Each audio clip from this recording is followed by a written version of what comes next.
How's it going, you guys? It's Scott with Everyday Home Repairs. Now, using a level, and specifically here we have a torpedo level, is going to be part of your DIY journey as a homeowner. If you're doing a project such as I'm doing here, where we're setting up a treehouse, there are multiple different aspects to this project where you have to know what is level, and it's not always as straightforward. So let me show you a few tips and tricks that are going to help you out on your projects around your own house. Let's jump into it. So first up, before jumping into the torpedo level, let's look at the line level. This is super handy for your outdoor projects, landscaping, finding slope, or here, I need to reference a level line from two different trees. In combination, we're going to need some type of line or string you can get at any home improvement store, and then often you're going to be doing a slip knot. So I'll make a little loop like this, and then we'll pass the free end through that loop, and then just go ahead and pull that guy tight, and you have your slip knot. Now to undo that and get your line back for the next project, just pull your loose end and you're good to go. So for me, I want to mark the bottom of this beam, and I have a screw sunk almost all the way in with just a little bit of lip there where I'm able to place my slip knot. Once that's in place, now I can pull my string out to the tree in the background. It's 14 feet away.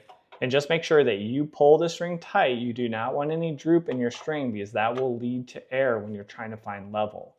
And then take your line level and place it over your line. Try to move it towards the middle as much as you can, where you can still see that bubble so you can see your reference, but you don't want it all the way to one end because again, that can lead up to some error in your marking.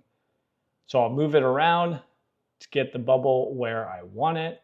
And then once it looks good, now I have my reference for a string and I mark that on the tree, which will go on to the next part of this project where we're using the torpedo level. So now I'm going to use my torpedo level.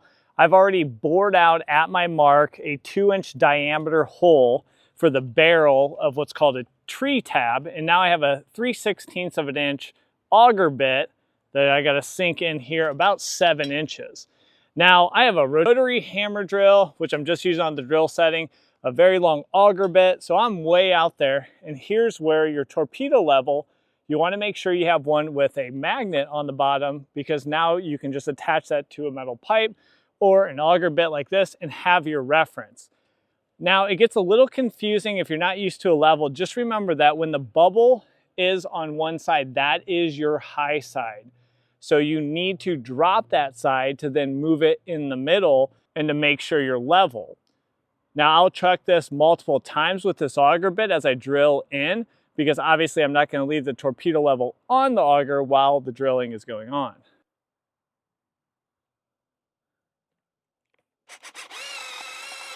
So we'll get it to bite in there and get another reference.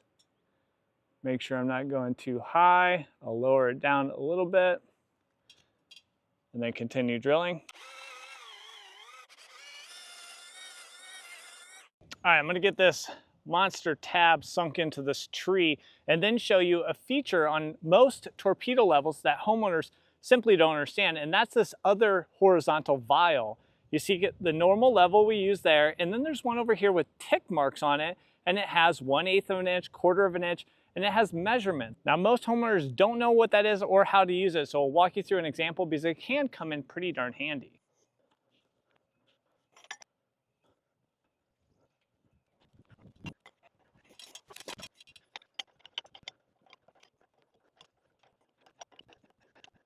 So with that tab set, now I've stretched a 16-foot pressure treated board across, and I'm gonna use my torpedo level on top of that board to get my last reference mark on this tree so I can sink the last of my tabs. Now we have beautiful weather today. We are cranking through spring and I am trying to get ahead of all my maintenance items. If you need a quick reference, we do have our 2025 one-pager maintenance checklist. It has all the items in monthly buckets, seasonal buckets, and yearly buckets, and even better, we included QR codes that you can scan with your phone, and it's going to jump you right over to a playlist that's going to give you complete videos for each one of those items if you need to dive deeper and get more details.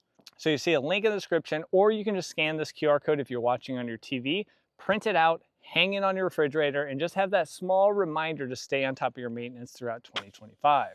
Okay, so now we have our 16-foot board with our torpedo level on top, and we can see that that far side's a little bit higher than the side that we're holding right now, so we're going to need to go up a little bit.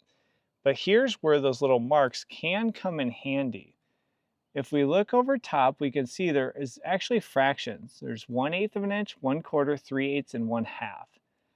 And then we can see we're a little bit on the high side, over 16 feet away. So what this is saying is you look at the end of the bubble. The end of the bubble is on 1/8 of an inch. So for every 1 foot of span here, I am 1/8 of an inch off. So if that is 16 feet away, that'd be 16/8 or 2 inches. So if I had somebody holding that end and they're making adjustments, I know now that I need to adjust by 2 inches. So I'll go ahead and bring this side up a little bit until we get to 0. And at 0, you should be right in the middle.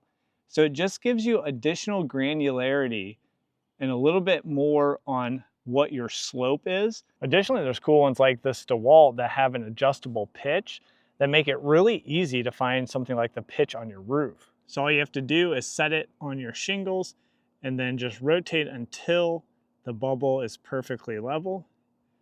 And now we see that this pitch is 3/12, or it rises 3 inches for every 12 inches of run. Now, hopefully that helped you out. Let me know if you guys have any comments or other tips down below the video in the comments. Now, if you want to dive deeper, especially when it comes to those line levels, check out this video right here, and we'll really walk through how to get slope of your yard for different drainage projects you might be doing. And then if you want to see that project in action, you can check out this video right here, which is a dry well I installed on my old house when I had a flat yard and needed to take the water from the roof away from the house and place it out in my yard. So thanks for joining me on this video, and we'll catch you on one of those next ones. Take care.